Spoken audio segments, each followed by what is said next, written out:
Welcome back to the Kevin O'Connor Show. We're starting off with our NBA Division Preview Series today, starting off with the Pacific Division with Legend of Winning. Lo, what's going on, man? How you doing, man? How you doing? I'm doing great. I'm doing good as well today, man. Let's look ahead to the Pacific Division. We're going to go through every single team, around 10, 15 minutes each on every team, starting off with the Los Angeles Lakers, who had a pretty busy offseason. The Lakers this offseason acquired Marcus Smart, Jake LaRavia, DeAndre Ayton. They lose Dorian Finney-Smith to the Dallas Mavericks. They drafted Adu Thiero and Eric Dixon. One thing that's very clear with this group is that they have a lot more depth on their roster. DeAndre Ayton, LeBron James, Rui Hachimura, Austin Reeves, Luka could be a potential starting lineup with this group. They have a deeper bench with Smart added. Dalton Connect might maybe not even getting minutes now with Jake LaRavia added. That's the main takeaway I have, Lo, with this team is there's just a lot more depth on the Lakers side now. A lot of depth, but I still think there's, as a Laker fan, I have like a lot of concerns. I agree with you. The LaRavia pickup does make Dalton a bit more expendable, especially in, trade discussions potentially later on. I think personally the biggest pickup for the Lakers is skinny Luka. Hopefully that stays a thing and he stays in shape. He looks great from the highlights that I've seen overseas with the Eurobasket, but everything else, I'm a bit hesitant to be extremely optimistic on, especially in a very competitive Western Conference. But I would love to see what DeAndre Ayton does look like in pick and roll. Marcus Smart, I think he'll have a bounce back season on a team with two really good playmakers that can kind of generate quality looks for him on that side of the floor, kind of take away some of that responsibility from him that he's had since his later years in Boston. But overall, I'm not the biggest, I'm not as optimistic as a lot of people are on the Lakers this upcoming season.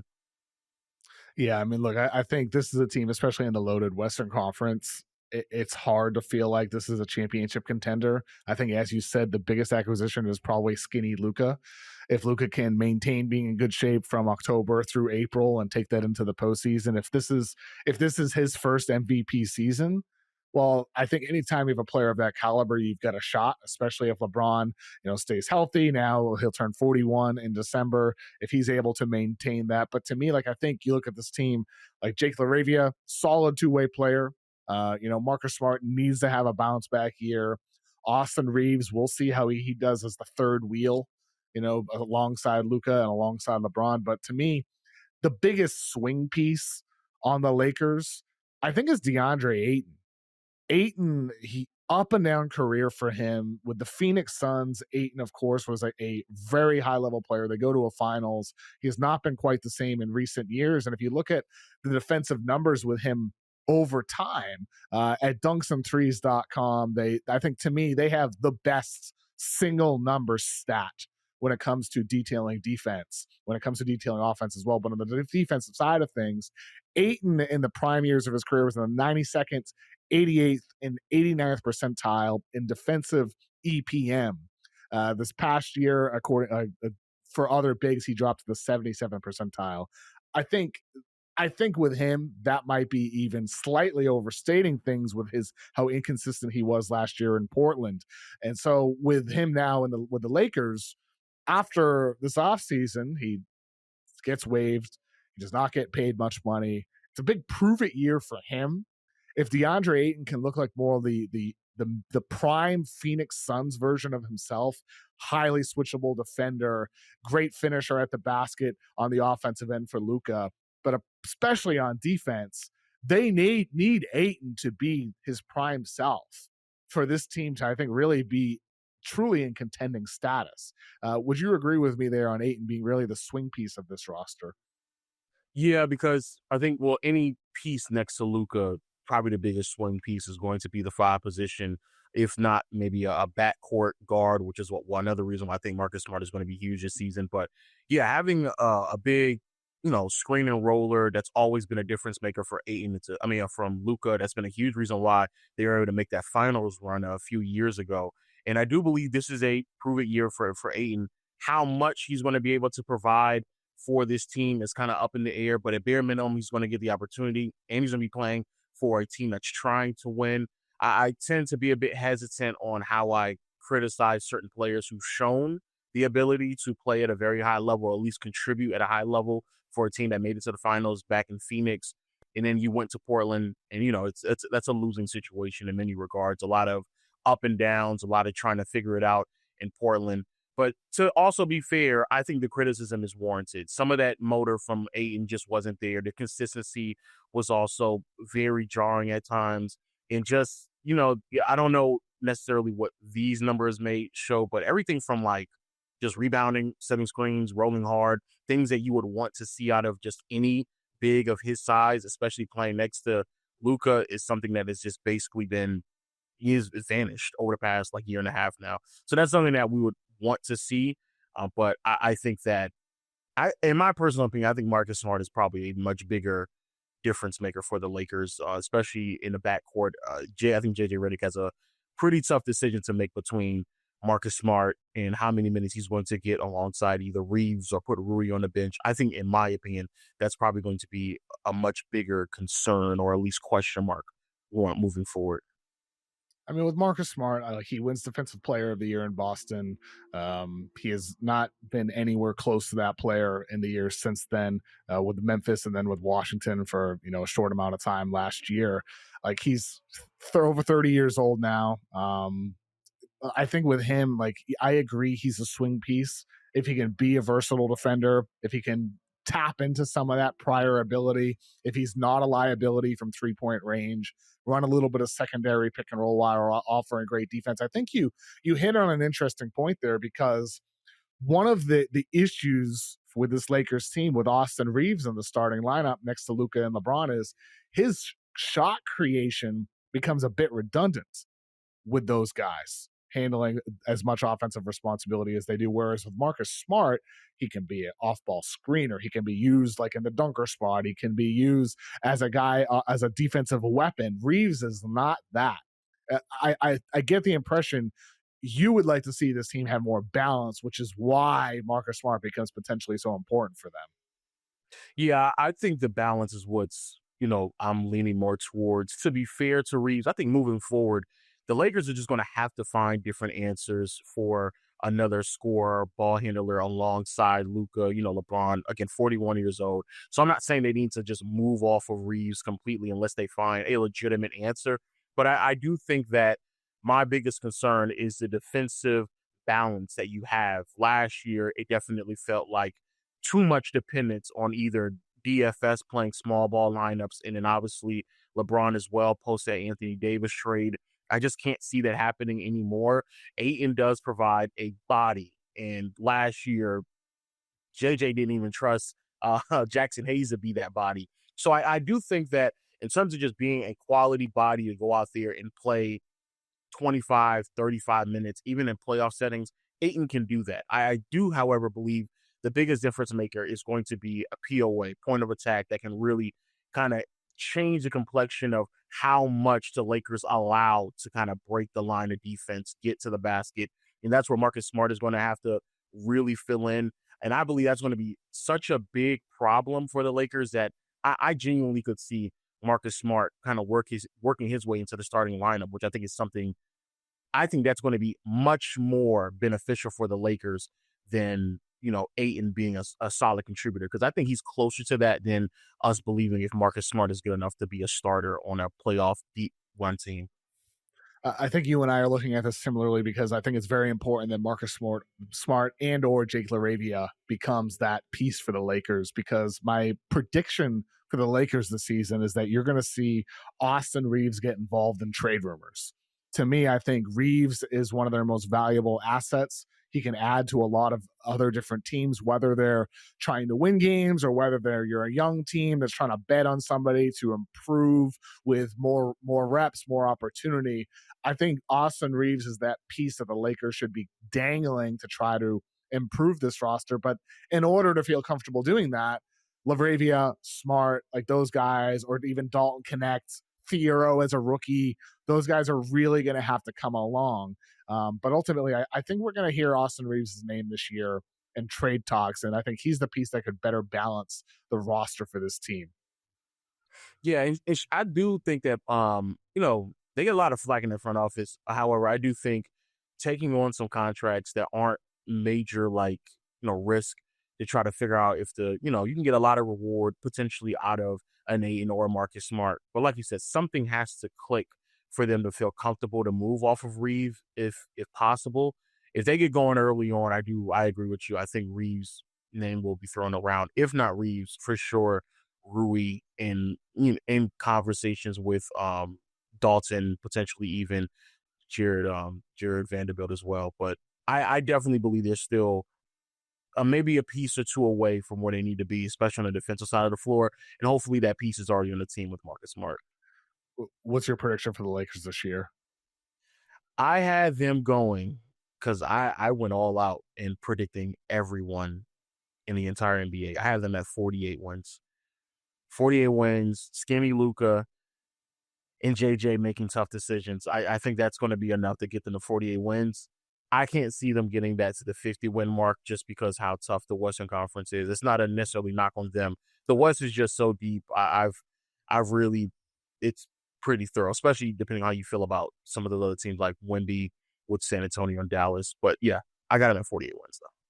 Yeah, I think that's a good way to pivot to where I have them in my tiers this year. So for each team, we're going to look at what tier they fall in, whether it's banner or bust, true contenders, still dangerous, on the rise, retooling, rebuilding, or lottery bound. I think like there's 7 tiers of teams this year in the NBA. And to me, I think the Lakers are in the still dangerous category. I wouldn't put them at the true contender category quite yet until we see Luka sustain this over the course of the season and even get into better shape, until we see Ayton and Smart and these kind of like swing pieces we're talking about with the Lakers show who they're actually going to be. And I think with the LeBron stuff as well, I mean, like he's been flirting with, is he staying or going the entire offseason? What does LeBron look like in this situation as well? Like there's a lot of ifs with this Lakers roster. And JJ Redick entering his second year as a head coach, is there regression?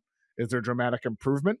So I think with them, they're still dangerous. I wouldn't rule them out as a potential team hoisting the trophy at the end, but I think it's a slim chance compared to a lot of the other teams until we get those questions answered.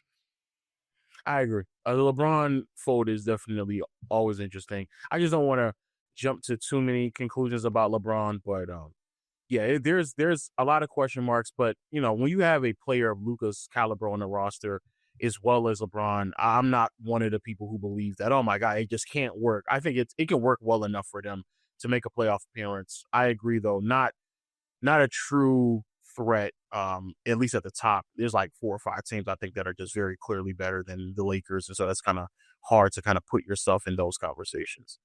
Yeah, I'm exactly with you there, Lo. Let's move on to the Clippers. The Clippers had a very, very busy offseason. They acquire Bradley Beal, John Collins, Brooke Lopez. They sign Chris Paul. They lose Norm Powell. They lose Ben Simmons, Amir Coffey. They drafted 2 rookies, Yannick Conan Niederhauser, a center, and then Kobe Sanders, a forward. Look, I mean, this team, they've come a long way with their front court ever since having Ben Simmons as their backup center last year. They got a lot of depth on this team. I think someone good, someone quality is probably going to get squeezed for minutes when you look at the Clippers depth chart. I mean, on my projections for them, Zubats, Collins, Leonard, Beal, Harden, probably some type of starting 5, and Lopez, Batum, and in the front court backups, Derek Jones, Chris Dunn, Chris Paul, Cam Christie, Bogdan Bogdanovich. Like, there's a lot of guys at the wing and guard spot. So I think this Clippers team is really deep. And you mentioned, Lo, like you think for like the Lakers, there's 4 or 5 teams in the West better than them. To you, are the Clippers, are they one of those teams that is on a higher level? I think that they are. I do love what they did. I'm probably way higher. Last time I said this, like we got in trouble because I said I was high on somebody that a lot of people weren't high on. But John Collins, I'm actually really, really high on him. Maybe because I followed him pretty closely when he was here in Atlanta. That's where I'm from, and so maybe I'm just a little bit bullish on him. However, I really love the addition of John Collins. Nice athletic forward, can be a lob threat as well, which I think some athleticism is desperately needed at that Harden forward will spot. love him, dude. Just like Love Trey him, Young love did. him. Gonna love him. And also provides 3-point shooting as well. The defensive side of the floor is where he kind of lacks a little bit. I think Ty Lue will get a little bit more out of him than he's had in his couple years in Utah. Probably not the greatest situation for him, but I'm also not that worried about the wing position either. It's Kawhi Leonard and Bradley Beal. Like, how many minutes are they going to play, or how many games are they going to play throughout a regular season? I think they got a lot of this backup. This depth for just in case. Obviously, Kawhi is not going to play. I can't imagine Kawhi playing more than like 65 games this upcoming year. And so that's going to leave open a lot of, PT for Derek Jones and Bogdan. Even Cam, I saw him a little bit earlier as well, and I liked what I saw him last year. And then James, I think you and I had a disagreement last year on Harden on his impact on the team. The shooting wasn't there, but I do think that just the playmaking alone really opens up a lot of things for them.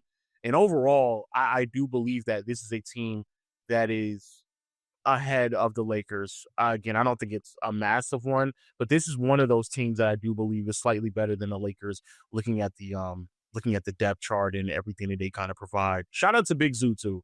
Really great year Yeah. for Zuma last year. Really I great mean, year. he's awesome. He's an elite finisher at the basket. He's a great post player, a great defensive player. And to me, I think you look at this Clippers front court around him now. There's so much pressure on him last year to be on the floor when Ben Simmons is your backup five, right? And like I think with Zubats this year, it's going to be so fascinating to see the way they play because John Collins, Brooke Lopez, Batum is older. Like, I think they have a lot of different combinations of bigs that they can play in that front court. And to me, like, that's like, Bradley Beal, it adds a lot of that backcourt. Chris Paul, is Chris Paul still. He plays 82 games last year. He just keeps going. They have a lot of guys in their backcourt. And as you said, if Kawhi plays 65 games, they have a lot of guys who can fill those minutes in an off night without Kawhi. But to me, the most exciting thing about the Clippers this season is just that front court flexibility, because it's not just Zoo this year. You can roll out Collins at the 5 and have a lob threat for Harden or CP3. You can play Brooke Lopez behind Zubats and still maintain your drop coverage system. And Zubats, like, you don't want him switching necessarily, but he's not like a total liability out on an island. He can at least hold his own. He's solid. So I just think that they can play so many different ways, and lineup flexibility and front court flexibility specifically to me is the trend in the NBA. The OKC with Hartenstein and Chet Holmgren, they win the finals last year.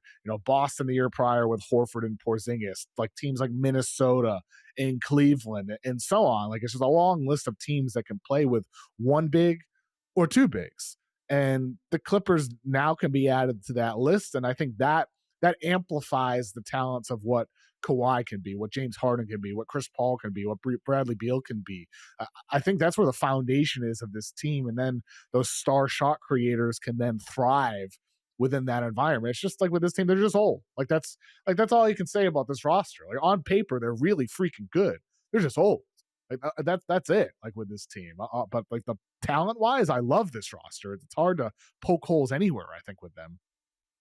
And I think even with the Bradley Beal addition as well, I think a lot of people were down on Beal last year.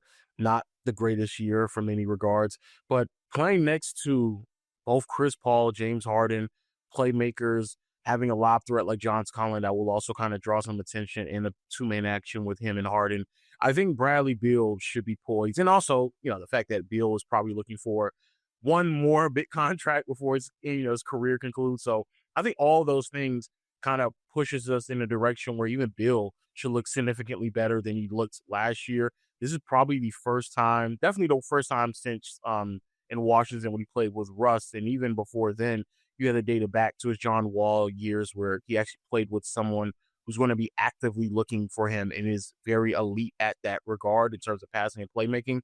And Harden will certainly, really flourish with him. So I do love the additions of what they kind of provided for Harden around him to kind of ease up a lot of that scoring responsibility. As much as flat Harden receives for some of his downfalls in the postseason, regular season, he really does steady the ship for a good portion of his career, and he did it last year as well. And another name, Chris Dunn. Man, Chris did some of those defensive possessions I saw of him. I'm not saying I'm an avid Clipper watcher or anything like that, but brother, the way that he was defending last year, very impressive to what I want to see out of him this upcoming year as well, especially if he can just be a little bit better of a three-point shooter. He can certainly find himself some more minutes on this floor. So I agree with you. I think all in all, this is a really, really good team. The fact that we can sit here and talk about potentially like 11 players, they're 11 men deep. I think that that is definitely a bit better of a recipe than, the previous team with the Lakers, where it's a little bit more solidified than what they probably provide. Yeah, and I think with the Clippers, you're 100% right about the backcourt flexibility too. In the same way I was talking about the front court flexibility with different combinations that they can play, leaning defense, leaning offense, whatever the game demands. And with Bradley Beal, I think you're spot on, man. I mean, people were judging Bradley Beal through a lens of this guy makes $55 million. Now he's judged through a lens of he makes $5.5 million. Like it's just a dramatically different situation for him this year with the Clippers. Like I think, like I know what I'm going to get from Bradley Beal. I'm going to get really good 3-point shooting. I'm going to get some secondary creation next to their other guys. You know what you're going to get from Bradley Beal. To me, the big swing piece with the Clippers this year is John Collins. You mentioned earlier what he does. He's an elite lob threat. He is a really good 3-point shooter as a big man as well. We know what he can do on that end. The question is defense. And so you look at his numbers on Synergy Sports with John Collins over the past 5 seasons. John Collins is in the bottom 5 in points allowed per isolation, allowing 1.13 points per I isolation. ain't know it's That's that a, bad. That's bad. I mean, Jesus Christ. Bad. second worst of players with a minimum of 200 isolations. This is bigs only. So some of the names in the bottom 5: Kelly Olynyk, Mason Plumlee. The top 5: Jaren Jackson, Bam Adebayo, Zubats, Precious Achua, more of a switch big. So with Collins, if he's playing the 4 next to Zubats, that's going to mean he's going to have to defend the perimeter a lot more often. And so Yeah. I think, to me, when I look at this Clippers team, if John Collins can effectively play that spot on defense, it's going to make this team feel whole. If he doesn't, well, I mean, no team is perfect. Like every team has their little flaws, but that could be kind of the Achilles heel with that too big rotation that I'm envisioning them having as an option with Collins on defense. So that's where, like, I think Collins is going to give a lot offensively, but defensively, to me, that's the big question with him is how does he fit next to Zoo? To be fair to Collins, the last 5 years has been pretty up and down. Those Utah years, maybe not the greatest. And I remember him in Atlanta. That was by far the biggest hiccup when it comes to Collins. He had all of the complementary upside as a power forward, rim running, 3-point shooting, a little bit of bounce off the dribble as well, especially if he was going line drive straight to the rim. But that defense just wasn't there. I don't know why. I always find it interesting that someone as athletic as Collins doesn't have the ability to give consistent effort on that side of the floor. However, I do think he's at a point in his career where he has a lot to prove. He does have the ability to be someone who has the capability and consistency to stay in front of someone. Hopefully, we see a little bit more. I will say this, though. I think that Ty Lue, if I were him, I would try to get him out of those type of actions as much as possible. You got Big Zoo as a rim protector, even Brook Lopez coming off the bench as well. And then you're going to have some perimeter defenders as well, depending on if Kawhi, how many games he's playing, Chris Dunn as well. So you're going to have the pieces to put around him to where you don't have to rely on him as much, especially when we saw in Atlanta. But yeah, I agree that that is the last piece in his game. That right there will genuinely be the difference between him being a heavily sought after, complimentary piece on a starting team that's trying to contend, or someone that kind of just gets passed around the NBA for probably the rest of his career. So yeah, that's the last piece for him. My prediction for the Clippers this year is we see Chris Paul become a sixth man of the year candidate. He's not been a guy who comes off the bench in his career. He started all 82 games last year for the Spurs after, his one stint coming off the bench for the Warriors the year prior. But like I don't see him starting next to Harden and Beal. I just don't see the spot there for him. So I imagine Chris Paul comes off the bench this year, plays a ton of games like he always does, and becomes a sixth man of the year candidate as a really good addition for them. We know he can play with Harden. We know he can play with a lot of bigs. Like I think Chris Paul this year could be really good off the Clippers. I mean, it's a smart move for him to have this homecoming going back to LA. So I'm excited to see CP back there. It's a year of reunions. Granted, we have to wait for Damian Lillard going back to Portland, but Chris Paul going back to the Clippers is kind of cool, and I expect it to be successful. What do you have for your prediction for the Clippers this year, Low? Cool story for Chris Paul. I don't know how much of a difference maker is going to be, but cool story. I do like him Yeah, sharing some minutes with Chris Dunn and Bradley Beal, though, to be fair. I have them 51 team. So again, just a game or two higher than the Lakers. And I think it's going to be a really, really solid team that every single night is going to be able to roll out, regardless of who, if someone is not available or not, probably 7 to 8 quality NBA players. And there's not that many teams in the NBA that can say, even if we're down 1 or 2 players, we still have 8 other quality players that we can run out. And I think that's something to look forward to. We talked about it, John Collins, James Harden, Bradley Beal, Chris Dunn coming off the bench. It's just a really, really deep team, solid coach on the sideline as well. And I'm expecting 50. I got them at 51 this upcoming year. yeah, I've got them in the still dangerous tier this season. I don't think they're quite true contenders because of the concerns about their age and the durability of some of their key players, but there's a chance they become that for sure. I know everything we're talking about with the Clippers, they have a great roster, but the durability and age aspect, I think, puts them in that still dangerous tier for me, rather than being true contenders at this point. Let's move on to the Golden State Warriors. The Warriors, they didn't do anything this offseason. They haven't added anybody. They lost Kevon Looney. They still have Jonathan Kuminga and his, limbo he's in right now. Pat Spencer, DeAnthony Melton, Gary Payton II, still all free agents. They drafted Alex Tui and Will Richard, but they haven't done anything. Like the Warriors are still an incomplete team. This team is like very hard to figure out exactly who they are. You could just simply say, oh, well, they made their big acquisition. They did it in February. They get Jimmy Butler, but you look at their depth chart right now, like I think you can project Melton back, Gary Payton back, maybe Kuminga back. It seems like that's most likely as of today. Maybe that changes, but the Warriors, man, like they just feel like even if they get those 3 guys back, this feels like a still an incomplete roster to me. I, I just don't see them as a true contender. To me, I think they're just, a fun, solid team.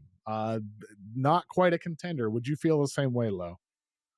Yeah, I'm gonna be honest with you.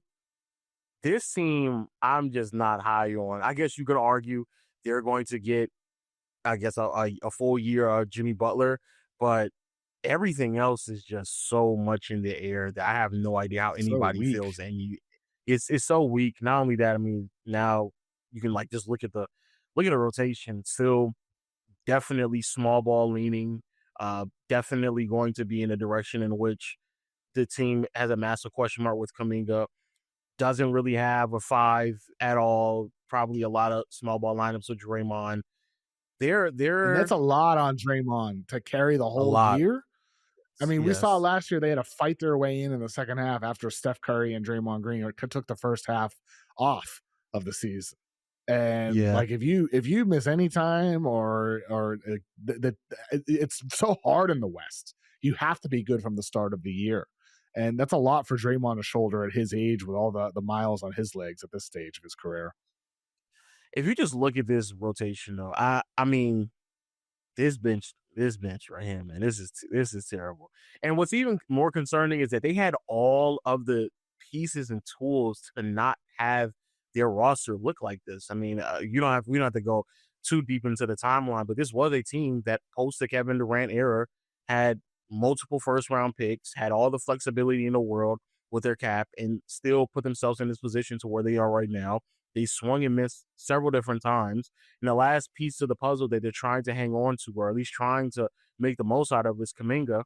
But in a league where the CBA and all these new rules and situations of financial flexibility is really having a lot of teams put a pause on what they want to do and what they're not willing to give up, and then Steve Kerr just not playing Kaminga at all of those things kind of just lead me down this path of like, this might be, and I know this sounds very hyperbolic, but if you're just curring, you feel like you have like 3 more years to give to the league. I don't know how you could even dare convince yourself that this is going to be the team that you give it to, especially when, financially, this team doesn't have the flexibility. Like I want to say between their roster that we're looking at right now, I think they're already like north of like 170, if I'm not mistaken. Like it's ridiculous. Yes.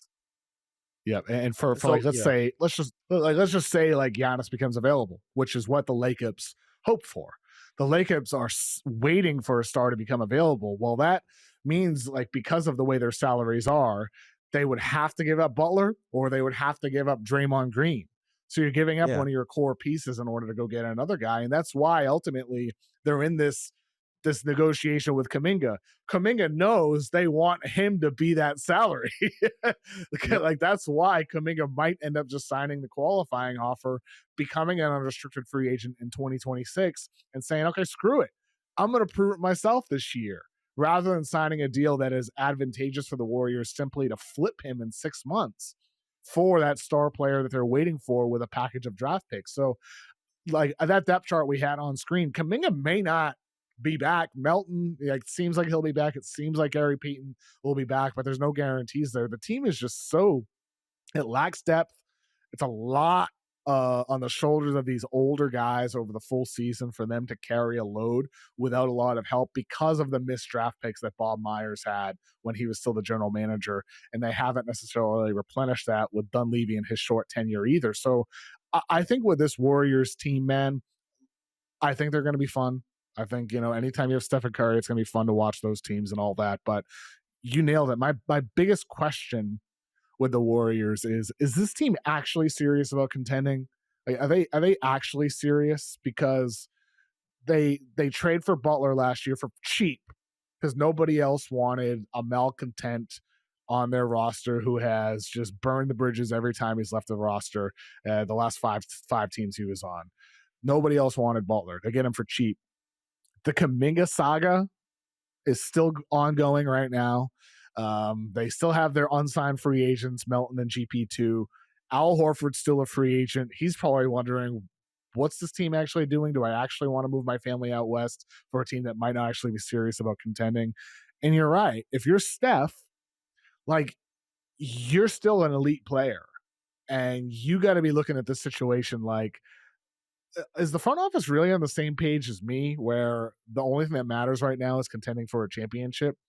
I I would bet on him being a lifer in Golden State. I wouldn't expect that to change, but like if this team's not serious about actually going all in and just getting Jimmy Butler for the price they did is not going all in, I don't know what we're really doing here. It just feels like still the two timelines continuing, but kind of half-assed on both sides. And to me, I think you got to pick a side here when you have Steph and Draymond still playing at the level that they can, and Butler is. I have my, I've been very critical of Butler. I think he's extremely overrated as a playoff performer, but he's still a good player. And if you have him as your third guy in a team, you get a chance. But they don't have the other pieces, and this team has not done anything this offseason. They literally have not done anything, and it's September. It's crazy to me. Like, to me, actions speak louder than words here, and I don't think this team is serious about contending. 140 million between those three, between Jimmy, Draymond, and Curry. I like. There's not really much that they can do when you have 140 million dollars tied up between three different players.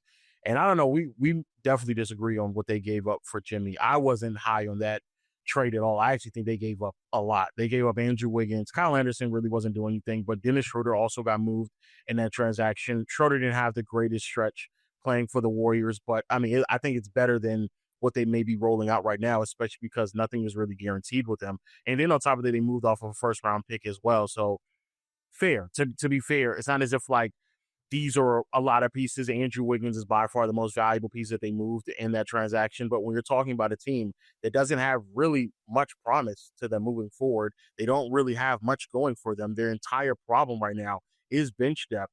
I think that overall their roster and how disastrous a lot of things have happened and how much they are dependent on a player or two every single night, that comes at the cost of bench depth that they just don't have. And I think that right there was much more detrimental for trading Jimmy Butler. And then you add on top of the fact that Jimmy Butler wanted money. Like they're not paying him $54 million this upcoming year, 56 the year after that. Like I thought that was a very steep commitment to make for a player that, like you said, kind of coasts throughout the regular season, never really has. And he's not on the team anymore that can just coast through the regular season. but is known to coast throughout the regular season.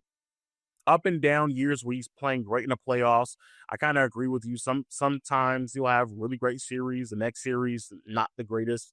So there's a lot of question marks, even with Jimmy Butler in and of itself. I do think he's going to play up to level because of the situation. But I mean, we're basically talking. We're in September. We're basically talking about like a 7-man roster, and even some of the 2 players on that 7-man roster isn't guaranteed. So that's it's a lot. It's a lot. It's a lot to unpack. I just don't know how, if you're a Warrior fan or if you're Curry, I don't know how you look at this summer and you feel optimistic at all about anything that's going to happen in the foreseeable future. I just don't see that at all. Yeah, I mean, I think with this team, they probably trade for a center. I think that would be my prediction with them. They should trade for a center. I'd be surprised if they just roll with Draymond, Quentin Post, and Trace Jackson Davis as their only fives over the course of the season. We're talking so much about how front court flexibility matters with all these different teams. Are they really going to go small ball over the full duration of the season? I'd be surprised if they don't trade for a big at some point. Do you have a prediction for the Warriors, Lo? I am so low, mainly because also the way that the West is very competitive. I don't have them crossing over 43 wins this upcoming year, 43, Wow, it's 45. close to I 500. Yeah, I think they're gonna be close to 500. Again, I could be wrong, but Wow. it's not even because I don't believe in like Curry, Dre, and Jimmy as a trio. It's the fact that like I don't even know if I could put that much trust in all of them playing enough games to have that much of an impact. Like it's a lot to ask of Curry to play this deep in his career, the type of minutes that we've seen. And I think probably one of the biggest problems that the Warriors have faced is that they've asked Curry to do a lot over the past 2 years. He'll have really bad stretches because of it. And I think that's going to happen again. Like you said, Draymond's going to have to play small ball 5 lineup until they can figure out what's going on. That's going to play a massive toll on who he is as a player. And then you're asking Jimmy Butler to then go out there and do Jimmy Butler things. The saving grace here is potentially Kaminga comes out, signs his qualifying offer, and he just goes bonanza because he wants to prove to the world that he's actually worth either a near max contract or maybe closer to max, but he's worth that. But I think that is so far fetched. I can't, like, when you stop and really do the numbers, it is really hard to put the Warriors above 45 wins. It's really, really difficult to do just looking at the rest of the conference. Yeah, I've got them as the seventh best team in the Western Conference this season, which puts them right in the play-in. I think they still belong in the still dangerous category of tiers because of the players we're talking about: Stephen Curry, Draymond Green, Jimmy Butler. But in reality, they're on the lower end of that category, not the higher end of it. I don't see this team contending. I would be shocked if they move into that category. And if they do end up becoming contenders over the course of the season, it'll be another check mark on the illustrious career of Stephen Curry. The fact that he could take this team with all its flaws and turn them into a contender again, like, to me, that would further bolster his case as one of the greatest players we've ever seen. And he already is, of course, but like, it would be miraculous if Stephen Curry can turn this team and lead this team back to another NBA Finals. I don't see it without significant changes to the roster. And we're talking about a team that still has current free agents and hasn't made a single move this offseason. So we'll see if they actually make a move or not. Let's move on to the Phoenix Suns. The Suns this offseason were very busy. Of course, they lose Kevin Durant. They lose Bradley Beal. They added Jalen Green, Dylan Brooks, Mark Williams, signed Nigel Hayes. I note him because, last year we see Gershon Yabusele come back overseas and had a good year for the Sixers, and maybe Nigel Hayes will be the next guy. They added a new head coach, Jordan Ott. I love their draft. Kaman Malawach, Rasheer Fleming, Kobe Brea. You get a rim protector in Malawach, a 3-and-D guy in Fleming, and one of the best shooters in the draft in Kobe Brea. Still involved in trade rumors, Royce O'Neal and Grayson Allen. I'm not saying there will be a move here, um, but those guys have been lingering in trade talks still throughout the entire offseason. And so for the Suns, man, this is not a team that's going to be contending. They no longer have those expectations. They are now a team in transition. They feel like an incomplete roster. And you look at their depth chart right now, they got Book. Maybe we're going to see point Book this year with Jalen Green in that backcourt, surrounded by a bunch of defensive oriented players, Dylan Brooks, Ryan Dunn, Royce O'Neal if he's back, different centers on the roster, Mark Williams, come on, Malawach. Maybe they have Mark Williams is a bounce back year. Maybe Malawach is good as a rookie. To me, this is a team where it's about figuring out who do we want to build with around Devin Booker. Who are the guys that are going to stick? I'm gonna be honest with you. I'm so floored that, well, I guess not floored because he got his money. Devin Booker staying on this roster is just so interesting to me, so intriguing. But um, Devin Booker playing point guard again, I'm just not the biggest fan of it. He's taken a lot of strides in the right direction, especially over the past 2 years. But he's not. It's been shown that he has a very defined ceiling as a passer and playmaker, especially someone who's trying to just break the defense and get to the paint consistently. He's been I think, very defined in that role, and it's not been a high ceiling whatsoever as a passer and playmaker. Obviously, Jalen Green is probably the biggest question mark. Dylan Brooks is Dylan Brooks. I'm not that big on Ryan Dunn. He had really great stretches last year, but a lot of that came off of the fact that he played next to a lot of really, really great offensive weapons. I would love to see the type of looks he gets moving forward, especially with, again, not as many great offensive weapons and Devin Booker now being the primary ball handler. Mark Williams, though, I think Mark Williams and Jalen Green are probably your two biggest question marks and what to kind of look forward to. Mark Williams' name kind of became damn near household last year when he almost put on a Lakers jersey, then kind of took that away from him. A lot of people had him on his radar of like who he was as a player. Prototypical lob threat big, someone who can kind of run up and down. Motor really isn't there. Defender also kind of questionable. A lot of those things can change though in a new type of environment. However, I just don't think Phoenix is going to be that environment for him. There's no one else, there's no real veterans around him, at least at the five position, that's really going to kind of help him out. And on top of that, best playmaker is Devin Booker. So I'm just like, a lot of these pieces are sound and functional, but together they're not that great. I think Mark Williams is going to need a better playmaker. I think Devin Booker can be the greatest playmaker. I think Chris Dunn needs more offensive weapons for him to really flourish as an offensive weapon. And then when it comes to Jalen Green, I'm just not that high on him at all. I think he had more than enough opportunities out in Houston. Here we are now with another team that I just don't think is the best suit for him. Someone who was combo guard a little bit, kind of questionable on both sides of the ball offensively as an on-ball and off-ball creator. All these things are kind of just massive question marks for a team that, in my opinion, just doesn't have a true identity that can lay a solid foundation for what they could look like in this upcoming year. I think it could get real ugly this year, though. I think it could get real ugly in Phoenix this year because this team is flawed from a roster construction standpoint with a bunch of guys who don't really shoot the ball well surrounding Book. The fact Book himself has his deficiencies as a point guard. Jalen Green always up and down as well. Mark Williams, what is he going to look like? Is he even going to stay healthy? The younger guys, like, it's hard to have great expectations for Kaman Malawach, a rookie big coming in.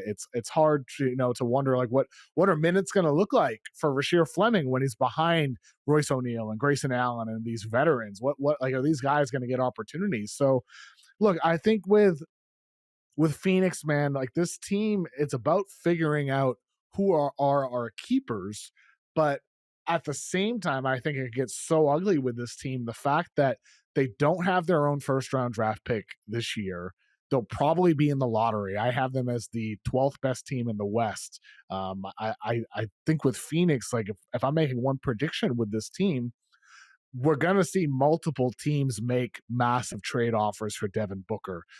Booker signed the 2-year extension this offseason. He becomes trade eligible on January 10th.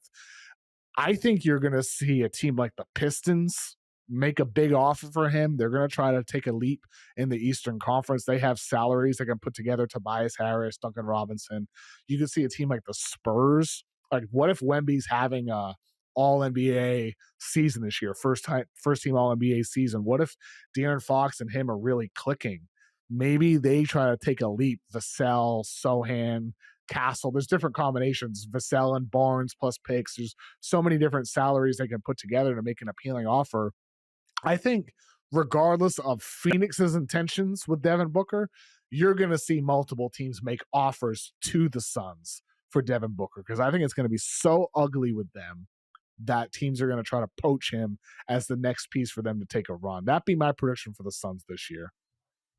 And I'm gonna be honest with you, if I'm Detroit, I actually was kind of upset that Detroit didn't try that. I agree with you. I think Detroit, they're probably going to see what they can get out of Jaden Ivey. Of course, that would always be Of the course. more Yep. more ideal thing to do first. Like, let's see what we have with Ivy first, because if we can kind of get similar production at a much cheaper price point, then obviously go in that direction. But yeah, dumping Jaden Ivey, Tobias Harris contract would just make a lot of sense for them. But yeah, I agree with you. I had them not even cracking 30 wins. Again, very competitive Mm, um God, that's Western disgusting. Conference. Yeah, I had them not even cracking 30 wins. So it's going Under to 30 be wins and not even having your own first round draft pick in a yeah. loaded draft this year. Ugh. Yeah. So I'm not high on it at all. Some of the players I'm fine with. I think if on another team, better roster construction, more defined role that best suits their, their strengths and weaknesses, maybe I could see myself buying into it. But none of these players really complement each other enough for me to be high on them whatsoever. The defense is still very, very questionable. Offensively, I just don't see how they get themselves going and generating quality looks. And this is probably the worst situation to be in the NBA. I agree with you. I think that 35 wins would be a miracle in my opinion. Not cracking 30 without your own first round pick.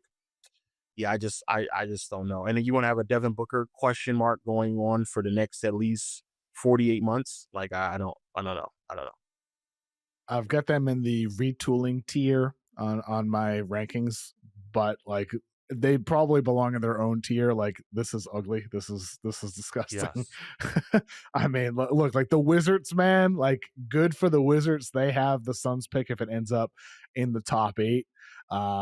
Boy, like that's yeah, it I could actually get think really really good. I actually think it will. I think I don't know. They've done a lot of questionable things. I was never really a fan of what anything they did, even with the Kevin Durant trade. But yeah, where they're at right now, I think they're in the worst situation in the NBA. And there's just no way. Like if you just stop and really like just count up the wins, there's just no way they get more than 35 like that. And that's on the high end. There's just literally no way. You have to start taking away a lot of wins from other teams. And then that's also taking into consideration health as well. Like everybody would have to play healthy. Mark Williams is known to not be healthy, so that's also going to be a problem. Like there's just so many. No, I just can't see it. I just can't. I can't. Let's move on to our final team in the Pacific Division, the Sacramento Kings. Our This favorite offseason, team, man. yeah, Our favorite our, team. we both love the Sacramento Kings. They had a Oh great draft. man. I love them adding Nick Clifford in the first round. Maxime Reynaud, I had him ranked in the top 20. They get him in the second round. I love their draft. Everything else about this team, they add Schroeder, they trade for Saric, they get Eubanks, they lose Valanciunas, they lose Laravia. Everything else about this team, to me, makes no sense at all. The Kings roster low is a complete and utter mess. I don't get it. I don't know, think they know what they're doing. I don't understand what's going on in Sacramento. Not too much on Sacramento now, Kevin. Not too much, man. Look, I don't know what they're doing either. The fact that they're about to go into a year where they went from De'Aaron Fox to Dennis Schroeder potentially being starting point guard is very interesting. Um, the fact that there's already rumors about Domantas Sabonis kind of trying to figure out some type of direction like we all are is also pretty interesting. The fact that they effectively built a team very similar to what the Chicago Bulls look like out in the Eastern Conference, but they decided to bring it out west is also very interesting. Like there's just this team just has so many very clear and defined flaws that I just don't know how else we can really even grade them appropriately in any regards. And none of these players I'm high on without De'Aaron Fox. Keegan Murray was a complete disappointment. Even as critical as I am on the Kings last year, massive disappointment. I can only imagine that he only gets worse now without Mike Brown, who from many accounts was the one kind of pushing him in a direction to kind of shoot more and be more aggressive. He's gone. De'Aaron Fox is gone. The best playmaker on the team, maybe DeMar, but not the greatest passer. Then Levine can potentially pick up those, responsibilities, but again, not that great at it. So I think Keegan's going to take a massive step back. Demontis Sabonis, I forgot his opponent. Sabonis is also a really great player. Maybe you take that back. Sabonis is the best playmaker on the You mean roster, like but guard creator. guard create on the Yeah. perimeter. But overall, like, this is just like a conglomerate of just names that I have no idea what to even assess to them as. And I don't know how any franchise, any front office can look at this roster and think to themselves that they have any direction that they're going in whatsoever. Even just looking at these names right now, it's just like, what exactly are you doing? Like, what are It you looks doing? like a fantasy roster to me, where like your fantasy Yeah. roster doesn't have to make sense. It's just getting your points right and winning the week, but the roster doesn't make sense. This is what this And looks this is like a to me. bad fantasy roster too. It's not even a good fantasy roster. It's a bad fantasy roster. The only good name on the fantasy is Sabonis. Everybody else is just bad names. I'll be Yeah, disappointed if Keon doesn't get more minutes either. Keon should have got way I more know. minutes last year. That was kind of disappointing. I mean, look, the thing that like bothers me about this team is I like the young guys. Like Keegan Murray, I think he's solid, not great. I don't think he's as special as what Kings fans imagine him to be, but he's a solid role player. I really like Nick Clifford. I think Nick Clifford out of Colorado State is going to be a really good player in the NBA. He had a great summer league as a creator, a versatile guy, a versatile defensive player. He can pass. Maxime Reynaud is a 7-footer out of Stanford. He can shoot threes, attack closeouts, super skilled as a big man. The only question with him is defense. Keon Ellis, great defensive player. Like he's a really good player. Devin Carter, he was injured all of last year. Hopefully Devin Carter for them this year can turn into the defender, the downhill attacker.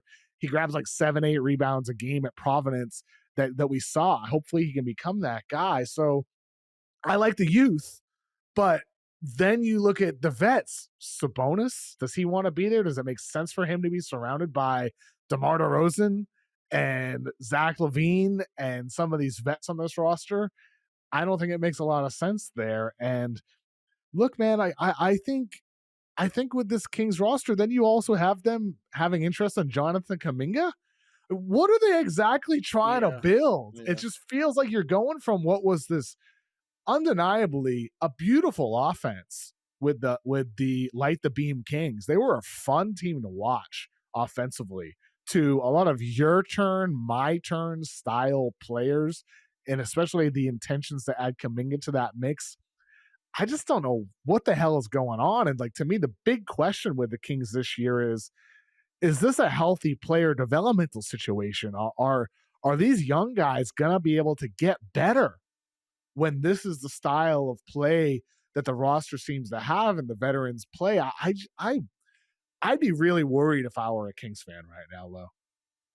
Yeah, the Keon Ellis situation last year was really concerning because I felt as if like he has a lot of potential, should have received more time. But like you just sat there and said, like, is it now a situation to where you're not even getting the most out of some of your younger players just because you're not giving them the opportunity to kind of build and grow on? The other big name that they've been centered around, Russ, man, Russ. So that right there, just bring everything on in, and that right there is really that's gonna make everything all great and dandy when Russell Westbrook joins this roster. Man, this is like this is again like if you wanted to build the most like potentially dysfunctional or like poorly constructed team, like this is it right here. Like again, like you just said and said, a bunch of players whose talent at their best just don't pair well with one another.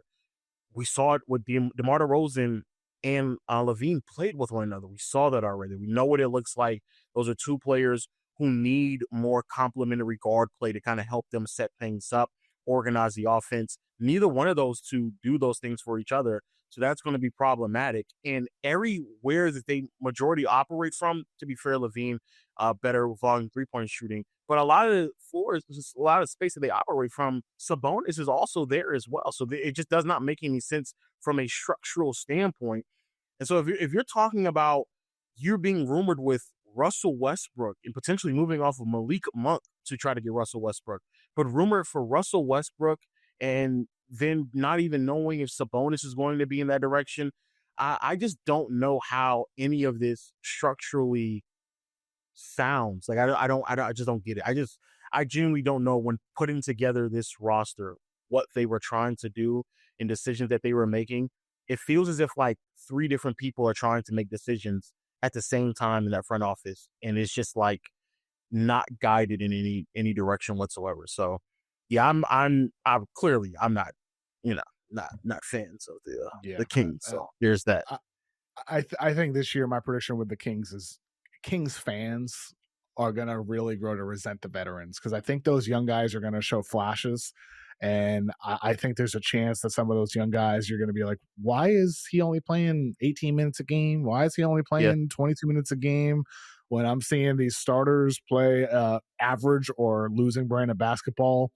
And I think you're going to see Kings fans want to have a youth movement over the course of the season. Now, is the front office going to want to do that?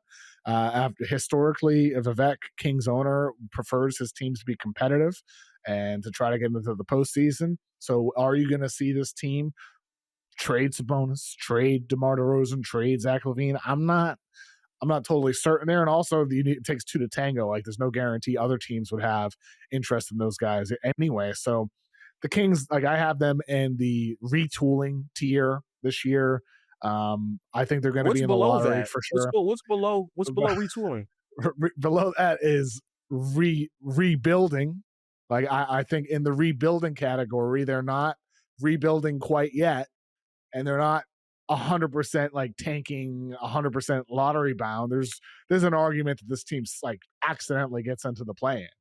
Like, there's a chance that could still happen. Yeah, accidentally. You're really optimistic. Accidentally. Okay, all right. So below them, the Jazz for sure, right? The Pelicans for sure, the Blazers, and I'd put the Suns below them as well. So that's 4 teams. So that accidentally the Kings could get the 11. To be fair, I have. Okay, you're right. I have those. Okay. But I think there's going to be a gap between. I think there's going to be a gap between like Memphis, Dallas, San Antonio, and then like the rest of agree. The West. Yes. Yeah. So I think there's going to be a noticeable gap. I agree. You're being very generous, man. Maybe they got you on Twitter, so you're being generous to them. Another generous? I'm saying they'll be the 12, 11. Another young guard that they just, I don't know why, but Davion Mitchell's another one where I was like, why? Why did y'all just give up on him? I have no idea why. I like Davion Mitchell. I like Keon Ellis. You're right. I don't know why they're just like, it's not as if like they don't have talent. Even right now, it's not like they don't have talent. They have talent. It's just that the talent is just being, like you just said, buried with a bunch of veterans that just don't make any sense. And so when you have a roster like that, the direction is just lost. And so, I don't know. I have them at 35 wins. Maybe 35 to 38. I can see that potentially happening. That's not enough for them to accidentally do much of anything. I think the Sacramento Kings should be in their own tier. Like you need to have a Sacramento Kings tier. Because, like, I don't know what you do with that team.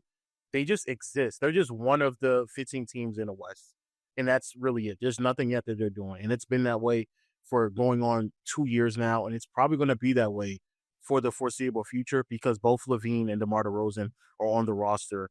If I were them, I would try my damnedest to move off of both LaVine and Sabonis this year and try to just get whatever you can for them. Maybe I need like a wanderers category, like these teams that are just existing, right? The Kings, the Suns, where it's like, the Bulls, these teams that are just there. They're just there. They're just there. I don't know what to even make of because they're clearly better than like Charlotte and Washington and Utah. So they're not rebuilding, but I can't even say they're retooling like Toronto. I'm like, I don't know what Toronto's doing. Like they're just waiting for a Scotty Barnes leak to like superstar. Like, I don't know. Like everybody is just like waiting for something and it's nothing that's happening. So yeah, a Wanderers group would be perfect. Yeah. Like Devin Booker's just there. Sabonis is just there. Scotty Barnes is just there. It's just players that are just there. They're there. Yeah, maybe for the next edition of this, I'll have some new categories for the tiers. Yeah. We'll make some revisions. I don't even know. I don't even know what to call Sacramento. Sacramento is just like, I don't know. That's just I an know. odd place to be. And that's really the worst place to be too, right? Is like where you just Yeah. feel stagnant, wandering, and no direction on your roster. That's what you want. You want to feel like some of the teams, like at the bottom of the league this year. It's like if you're like a Wizards fan or a Jazz fan, your team might suck, but at least you know you're gonna suck, and at least you know you're building through youth and that there's development. But some of these teams that are stuck in the middle, like that's the worst possible place to be, man. Like I'd rather be a Nets fan right now where we got nothing, Yes. but at least we get some picks. At least we have a bunch of young players. At least we have a direction. But with the Sacramento Kings, it's like I don't know what we are. I don't know who we're trying to be. That's one of the worst places to be, especially with the come down from where the Kings were. Like Yes. the Light the Beam year was fun. And it was the first time Kings fans had fun in decades. And now you're back in this situation like so quickly. Like what a bummer, man. I just that It whiplash sucks. effect must hurt as a Kings fan.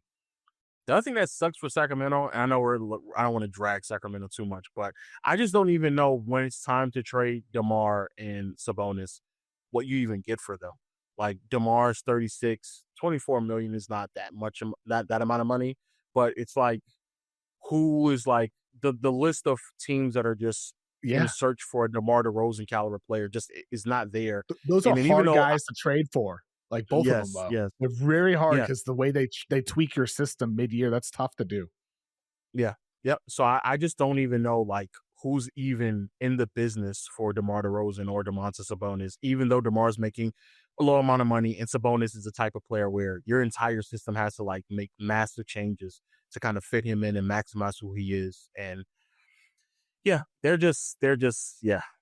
I'm not a big fan of them. As we all know though. That's Yeah. nothing new. That's nothing new at all. That's nothing Yeah. new. I root for Kings fans to feel some joy this year, but I don't think there's going to be a lot of it. And I know Yeah. you'll be drinking their tears though.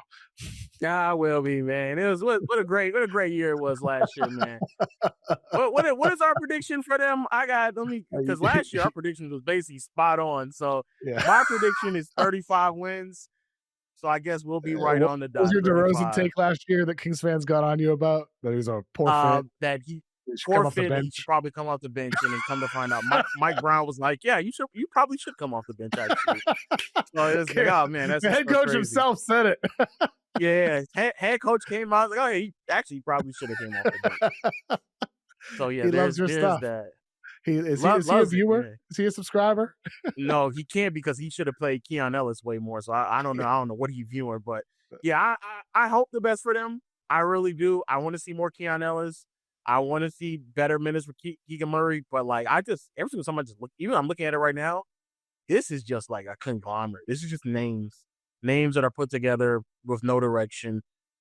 Like the defense is just terrible too. Like I just realized that how bad defensively this roster is about to be. Man, this is bad. Bad, bad, bad. Lo, appreciate you joining me today, man. Thank you. Thank you, thank you, thank you. You can now watch the Kevin O'Connor Show on the Yahoo Sports Network, our first ever streaming TV channel. The Yahoo Sports Network is available to stream on all leading FAST services. It's also streaming live 24/7 on yahoosports.tv, where you can catch all the shows on your phone or your browser.